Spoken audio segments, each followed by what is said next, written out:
नमस्कार, मैं रचना शर्मा चढ़ती कला टाइम टीवी देख रहे सभी दर्शकों का स्वागत करती हूं। आप देख रहे हैं हिंदी टॉप न्यूज।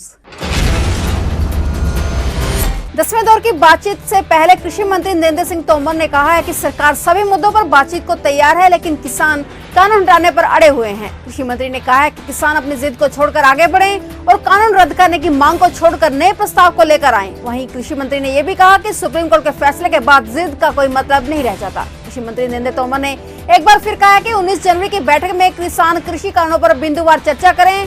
कृषि मंत्री ने कानूनों को रद्द करने की किसी भी संभावना से इनकार किया है। सिंघू बॉर्डर पर किसान संगठनों की बैठक हो रही है। इस बैठक में किसान नेताओं को एनआईए की ओर से भेजे गए सम्मन पर चर्चा की जा रही है और इनसे मुकाबले के लिए रणनीति बनाई जा रही है। माना जा रहा है कि 19 जनवरी को जब किसान नेताओं की सरकार के प्रतिनिधियों से वार्ता के लिए मुलाकात होगी तो किसान नेता इस मुद्दे को उठाएंगे और इसके अलावा किसान 26 जनवरी को ट्रैक्टर रैली पर भी अड़े हुए हैं और इसी मुद्दे पर चर्चा भी होगी। देश की राजधानी दिल्ली में गणतंत्र दिवस के अवसर पर सुरक्षा के खास इंतजाम किए गए हैं। किसी भी अप्रिय घटना को रोकने के लिए पुलिस अलर्ट मोड पर है।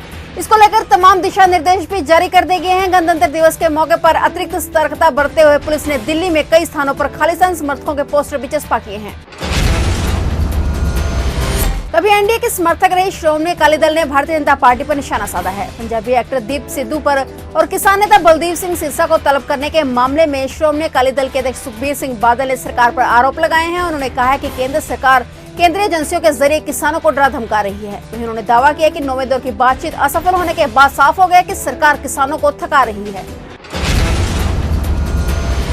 ब्रिटेन के प्रधानमंत्री बोरिस जॉनसन ने भारत के पीएम नरेंद्र मोदी को G7 शिखर सम्मेलन में भाग लेने का न्योता भेजा है। ये शिखर सम्मेलन इस बार कॉर्नवॉल में 11 से 13 जून तक आयोजित की जाएगी। इस समिट में दुनिया के 7 प्रमुख देशों के नेता कोरोना वायरस संकट और जलवायु परिवर्तन में उभरने की चुनौतियों को लेकर चर्चा करेंगे। इस बार G7 के शिखर सम्मेलन में भारत के अलावा ऑस्ट्रेलिया और दक्षिण कोरिया को भी मेहमान के तौर पर बुलाया गया है।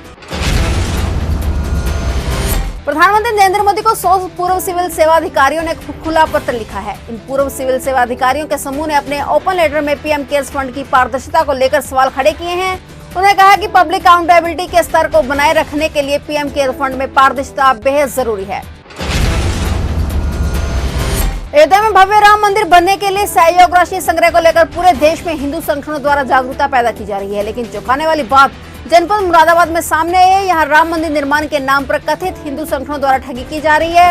ये शिकायत राम मंदिर निर्माण से जुड़ी मुरादाबाद की समिति के पदाधिकारी ने कथित हिंदू संगठन के पदाधिकारियों के खिलाफ की है। मुरादाबाद के सिविल लाइंस थाना में एफआईआर दर्ज हो गई है।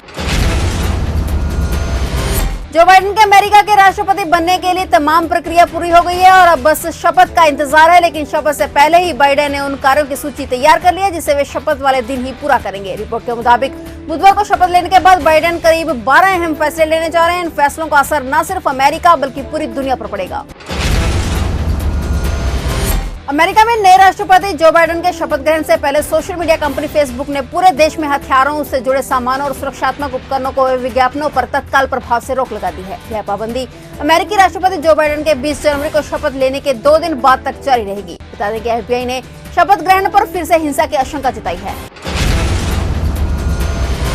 वायरस संकट की वजह से यूरोप खासा प्रभावित रहा है और अब वहां राजनीतिक अस्थिरता की स्थिति बनती नजर आ रही है। एक हफ्ते के अंदर 2 देशों के प्रधानमंत्री को भ्रष्टाचार की वजह से अपने पद से इस्तीफा देना पड़ा, जिसमें एक देश के प्रधानमंत्री ने अपने पूरे कैबिनेट के साथ इस्तीफा दे दिया और तीसरे देश में भी प्रधानमंत्री पर इस्तीफा देने के लिए सहयोगी दलों की ओर से दबाव डाला जा रहा है। कोरोना की मार का सामना कर रहे यूरोप में 3 देशों में राजनीतिक संकट की स्थिति बनी हुई है।